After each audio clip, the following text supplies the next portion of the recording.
7 lens mashup. Hello, it's Paddy here from creativemedia.org.uk. I've got quite a lot of lenses at the moment. I was donated a few and I had some ready.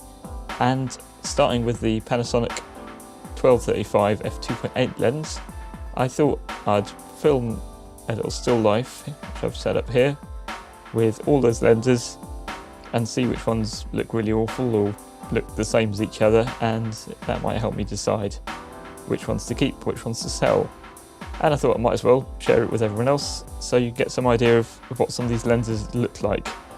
The great thing with the Micro FourThirds cameras, I'm using a Panasonic GH2 here to film all this, is that you can get adapters which will fit quite a lot of old-fashioned lenses, and there are just tons of old lenses lying around in people's back cupboards for sale on eBay, which in their day were very good lenses and are still very good lenses as long as the fungus hasn't got to them, and they're worth getting hold of and trying out. If you're doing film work, like as not you'll be working in manual focus, manual aperture anyway, so why not use an old lens rather than a new one? They're a lot cheaper, particularly on the wide aperture lenses. The Panasonic 1235 has the advantage that it's a genuine Micro FourThirds lens. You can use autofocus on it if you need to, and auto exposure. The disadvantage is it's very expensive for what you get. There's very similar lenses for Canon, for instance, which are a lot cheaper, same aperture. I'll be showing you one later on in this video. What I'm doing for each lens is focusing on a bright light source and stepping the aperture right down and then opening the aperture right up again, just so you can see any artifacts, flare, etc. that might appear. Getting a little bit of flare with this, even though I'm using a lens hood. It's certainly a nice lens, nice and small, and a decent range of zoom as well on it. Next, I'm moving on to a very cheap and cheerful Micro FourThirds lens, the 1442.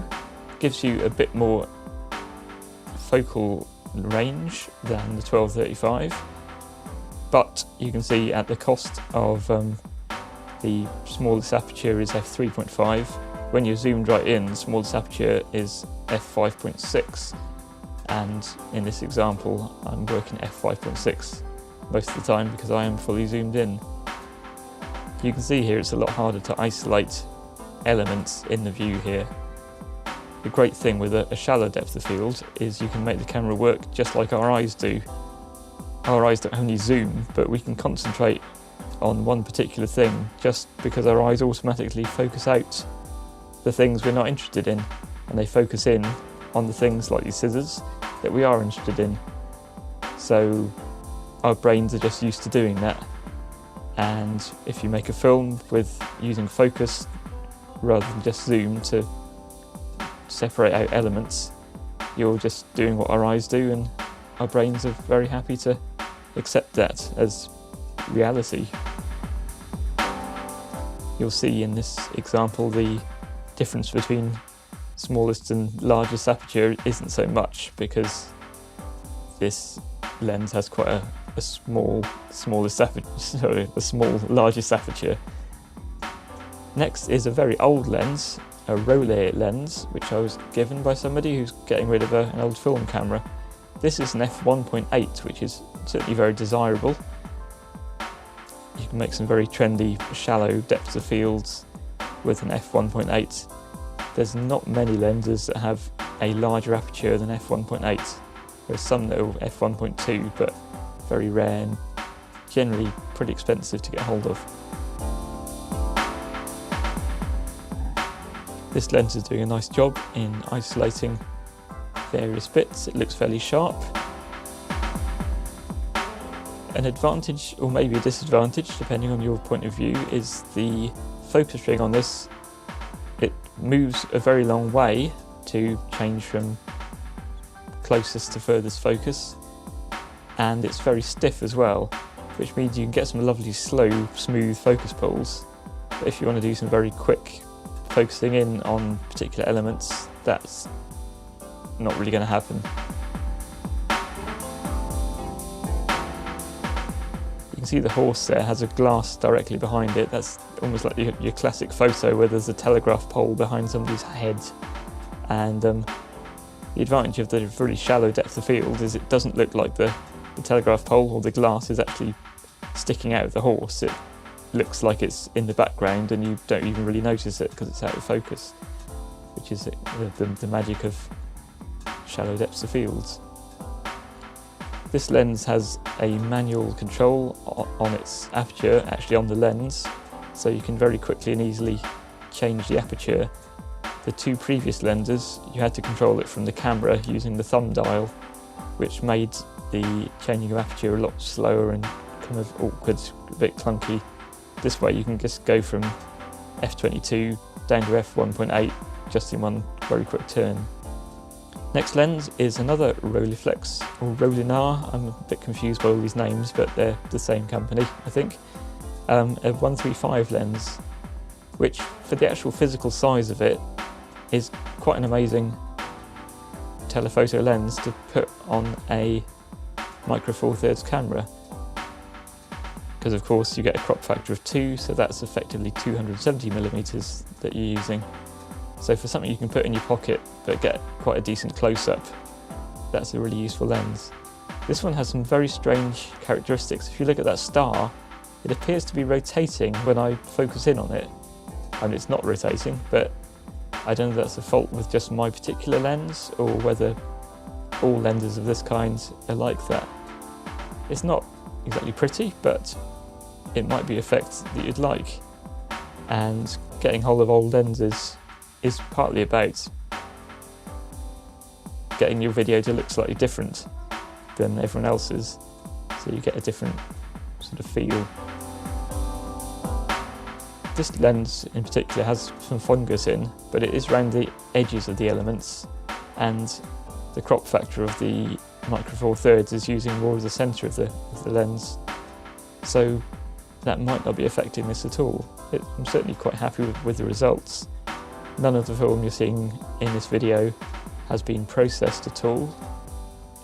The camera doesn't have any extra sharpening or contrast. I've not done any grading or contrast on it in the edit. I've just put it straight in. Obviously it's being converted for YouTube, but other than that I've not done anything to it.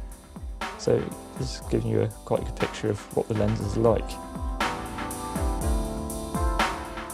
The next lens is a Tamron 1750. This particular one is for a Canon, and I've got a Canon converter, so I can connect it to my Micro FourThirds camera.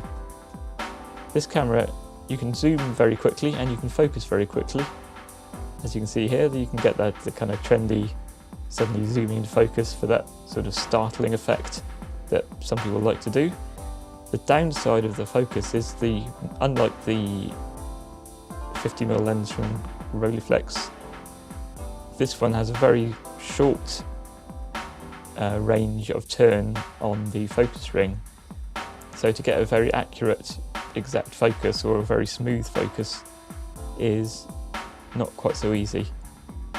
The lens feels a bit kind of more cheaply made, I think, than the Rollei and some of the other lenses I'll be using. But I think for a Canon camera or a Nikon, the 1750 is one of the best lenses you can get for the money. There's a Sigma one which is a 1850, which goes slightly less wide, and that 1mm of focal length really does show up at the wide end particularly, not so much at the telephoto end. But I'd recommend it as a lens. I'm not sure whether to keep my Rollei 50mm with its f1.8 or just use this lens. As you can see here, there's a lot of vignetting when I'm using the aperture. The aperture is actually on the Micro FourThirds converter which I'm using on this lens. It's got an analog, totally analog aperture control, so you've got full control over the aperture. You can just turn it as much light as you want. Next a Sigma 7200. I've got two large zooms which have the same focal length and the same aperture. As I'll show later, the maximum zoom of the 7200 Sigma lens is actually a little bit more telephoto than the Tamron lens, despite them both being 200mm. That must be something to do with how the lenses are made, the optical qualities. But this lens does get really nice isolation. You saw the person walking past in the background there.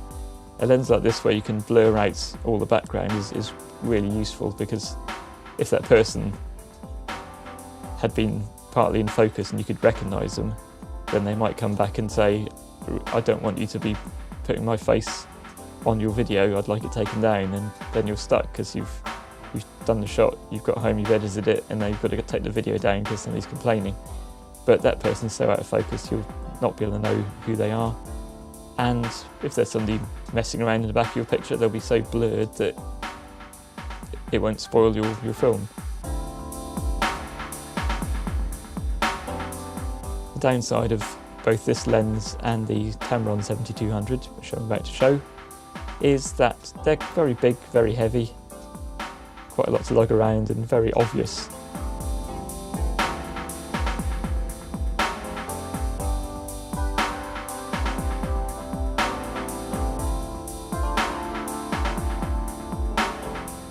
Interestingly, the minimum focus distance on both the Tamron and the Sigma 7200 lenses is closer than the Rolleiflex 135mm.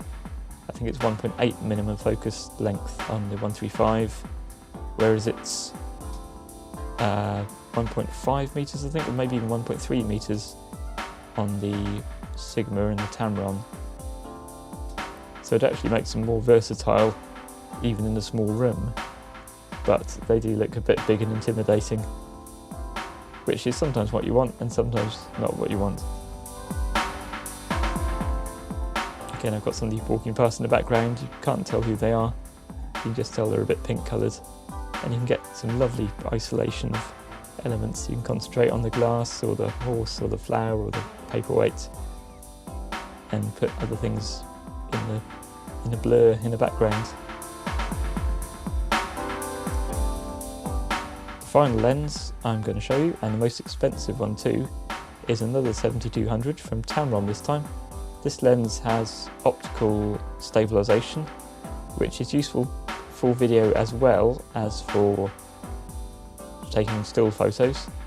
I'm not going to use it here because I'm on a tripod, and when I move the lens will try and stabilise itself and all the motion would be very blurry. You can see this lens also has a very quick focus control, so you can jump into focus and jump out of focus very easily for effects.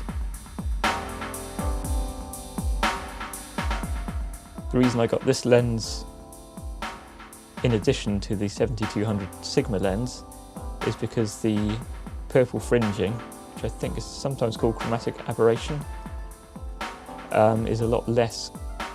I was taking photos in bright sunlight on the Sigma lens and I had to retouch out loads of purple fringing around any large contrast edges.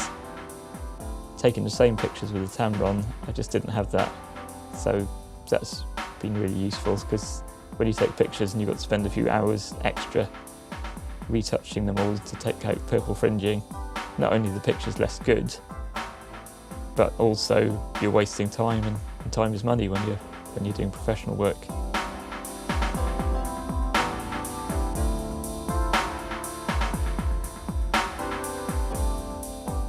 In this example, I couldn't spot an obvious difference between the Sigma and the Tamron lenses, though when I did look closely at the scissors, I noticed a purple edge to those on the Sigma lens, which wasn't there on the Tamron.